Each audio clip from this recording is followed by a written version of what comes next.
नमस्कार। Equity stock trading news में आप सबका स्वागत है। और हम यहाँ पे डिस्कस करेंगे कि कैसे स्टॉक स्पेसिफिक एक्शन किया जाए। और इसके लिए ज़रूरी ये है कि हम लोग फोकस करें कि कहाँ कहाँ पे चांसेस हैं ग्रो करने के। तो इसमें अगर हम देखें तो सबसे ज़्यादा जो ज़रूरी चीज़ है, स्टॉक मार्केट लो प्राइस अप प्राइस कहाँ पे कितना मूवमेंट हो सकता है और कितना रिस्क है किसी भी स्टॉक में। So let us start with the भारतीय रिटेल। हम लोग भारतीय रिटेल की बात करें तो अगर हम इसका लास्ट का व्यू देखें तो हमारा जो ये प्राइस मूवमेंट है 24 अगस्त का फाइनल, तो हमने एक एंड रिजल्ट देखा कि 526.90 पैसे पे जो है हमारा इतनी क्वांटिटी लगी हुई है और अचानक एक शार्प मूवमेंट आया है 517.35 से, यानी कि ये एबव एवरेज क्लोज हुआ। अगर हम यहाँ पे एवरेज प्राइस देखें तो एवरेज प्राइस जो हमारा है वो उससे एबव क्लोज हुआ है और इसका हाईएस्ट 532 गया। तो इसका मतलब ये है कि कहीं ना कहीं अब इसमें लोअर साइड का रिस्क ख़त्म हो गया है। अब हम लोग up side risk up side move कर सकते हैं। अभी एक मंथ का व्यू देखें तो एक मंथ के व्यू में हमारे पास जो इसका जो चार्ट है वो चार्ट ये बताता है यहाँ पे कि करंटली ये आज का मूवमेंट है यहाँ पे 531 का, और ये लगभग 570-75 से गिरना शुरू हुआ है एक मंथ में। और यहाँ से काफ़ी लोएस्ट वॉल्यूम थे। आज अगर हम देखें तो 10 मिलियन वॉल्यूम हमारे पास आ गए हैं यहाँ पे। तो हम कह सकते हैं कि एवरेज वॉल्यूम को इसने क्रॉस कर दिया है और हमारा जो MACD कर्व है ये अब कट करने ही वाला है। इसका मतलब जैसे ही कट करेगा और शार्प मूवमेंट आएगा ऊपर की तरफ। और मनी फ्लो इंडेक्स देखें तो ये 39 है, यानी कि ओवर सोल्ड मोड के काफ़ी करीब है। 20 के नीचे हमारा ओवर सोल्ड होता है और 80 के ऊपर हमारा ओवर बॉट होता है। तो ये लगभग 40 के आसपास है। तो अब ये बाइंग मोड में आ चुका है और ये आगे चलने की बहुत ज़्यादा उम्मीद है। अब हम एक साल का नज़रिया अगर लेके चलें कि इस स्टॉक में एक साल में क्या हमें रिस्क का रिवॉर्ड मिलेगा, कितना हमारा प्राइस का मूवमेंट आएगा, तो अगर हम उस पर देखें एक साल का व्यू, तो एक साल में हमारे पास जो, अगर हम चार्ट की एनालिसिस करें तो बॉलिंगर बैंड ये सजेस्ट करता है कि लोअर साइड का 496 है और अप साइड का 603, यानी और करंट में 531, यानी हमारे पास ऊपर जाने के चांसेस बहुत ज़्यादा हैं। यानी कि हमारा बॉलिंगर बैंड लगभग 570 के आसपास का टारगेट दे रहा है। फिर भी हम इसका जो फ्यूचर देखते हुए ऐसा लग रहा है कि ये 603 भी पार कर जाएगा।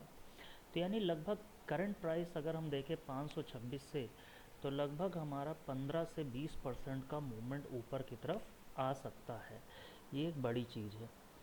तो हमारा 15% 20% का रिटर्न, जो कि कोई भी बैंक आपको नहीं देगा, तो 15 से 20% का रिटर्न आप गेन कर सकते हैं विद इन ईयर। इवन 1 से 2 मंथ में भी हमारा अच्छा खासा टारगेट है, यानी कि 650 तक एक साल में उम्मीद कर रहे हैं और लगभग एक महीने में हम लगभग 15% का गेन उम्मीद कर रहे हैं। नाउ NSE का स्टैंडर्ड व्यू क्या है, यहाँ पे VWAP कर्व देखिए 517 है, यहाँ से ऊपर क्रॉस कर चुका है, यानी अब ये इसको ऊपर जाना ही जाना है। 52 वीक हाई को जैसे ही ये क्रॉस करेगा ये 700 के टारगेट अचीव करने लगेगा। और इसका अगर हम देखें यहाँ पे तो डिलीवरी भी इम्प्रूव हो रही है, 43% डिलीवरी है जो कि एक अच्छी मानी जाएगी 24 तारीख की डेट की। और हमारा जो रिस्क है वो केवल 20% का रिस्क है, यानी रिस्क का रिवॉर्ड बहुत ज़्यादा है इस शेयर में। तो अब हम लोग जैसे मूव करते हैं कि ब्रोकरेज हाउसेस ने क्या क्या रिपोर्ट दी हैं और उनके क्या क्या टारगेट सेट किए गए हैं। एंजल ब्रोकिंग ने 672 का टारगेट दिया है एक साल के नज़रिए से। ICICI डायरेक्ट ने 700 का गोल दिया है, शेर खान ने 710 का दिया है और 684 का MK ग्लोबल ने दिया। तो ये बड़े बड़े ब्रोकरेज हाउसेस हैं। अगर हम अपना टारगेट डिसाइड करें कि करंटली 530 के आसपास है और लगभग अगर हम 20% का अप मूवमेंट देखें तो 650 के आसपास बनता है। तो अगर हम एक साल का नज़रिया देखें तो 20 साल का मूवमेंट बनेगा और लगभग अगर 2 से ढाई महीने का अगर हम टाइम दे दें तो लगभग 10% का अब मूव आ सकता है, इसके आने के चांसेस हैं। तो आप इसको एक रिस्क फ्री रिवॉर्ड करके आप इसको बाई करके चलें और लॉन्ग करके चलें, जिससे हमें फ़ायदा मिले। इनका जो बिज़नेस है, फ्यूचर बिज़नेस क्या है, एक लीडिंग टेलीकम्युनिकेशन प्रोवाइडर है। अगर हम देखें तो रिलायंस जियो इंडिया में, और उसके बाद भारती एयरटेल। लेकिन अगर सब्सक्राइबर वाइज बात करें तो भारती एयरटेल के पास सबसे ज़्यादा सब्सक्राइबर हैं। तो अगर हम उस हिसाब से देखें तो यूएसए में इनका बिज़नेस है, यूरोप में बिज़नेस है, अफ्रीका में बिज़नेस है। अफ्रीका से बहुत अच्छा इनका टर्नओवर आ रहा है।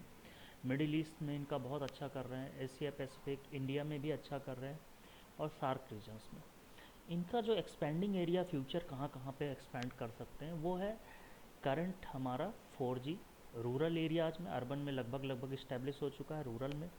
और 5G टेक्नोलॉजी नई आने वाली है, इस पर बहुत काम होना है। जैसे ही 5G टेक्नोलॉजी का सेटअप शुरू होगा, हमारा शेयर भागने लगेगा ऊपर की तरफ, और फिर हमको 1000 तक के भी टारगेट मिलने लगेंगे, यानी डबल भी हो सकता है 5 साल में। तो ये एक लेके चल सकते हैं कि अगले 5 साल में हमारा कहाँ तक स्टॉक जा सकता है। डेटा सेंटर इनका बिज़नेस बहुत बड़ा है, चाइनीज़ एजेंसी से हम लोग बंद कर रहे हैं, तो डेटा सेंटर पे भी इन्होंने बहुत काम किया हुआ है, और उनके पास बड़े बड़े डेटा सेंटर्स हैं। डिजिटल टीवी अभी और एक्सपैंड कर रहे हैं। अगर हम देखें तो एयरटेल टीवी हमारा टाटा स्काई के बाद सेकंड नंबर पे आता है, और काफ़ी अच्छा परफॉर्म कर रहा है। ब्रॉडबैंड सर्विसेज इनकी, अभी ब्रॉडबैंड हमारी जो है स्टार्ट होनी है, तो गांव-गांव में ब्रॉडबैंड बिछाया जा रहा है, ये भी पार्टिसिपेट करेंगे। रिलायंस ऑलरेडी पार्टिसिपेट कर रहा है, बीएसएनएल ने बिछा दिए। तो जैसे जैसे इनका बिज़नेस ग्रो करेगा, इनका हमारा जो है, तो नेक्स्ट 5 इयर्स का बहुत ऑप्टिमिस्टिक है फ्यूचर। 1000 तक के भी टारगेट जा सकते हैं, डबल करके भी दे सकता है।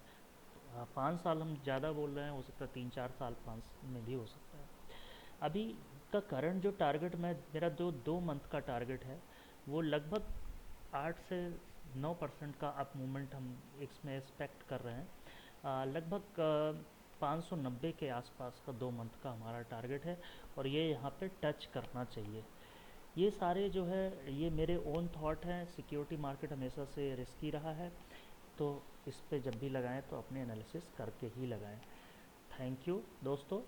सो by the target for the 592 months, so it will be a good target. Thank you.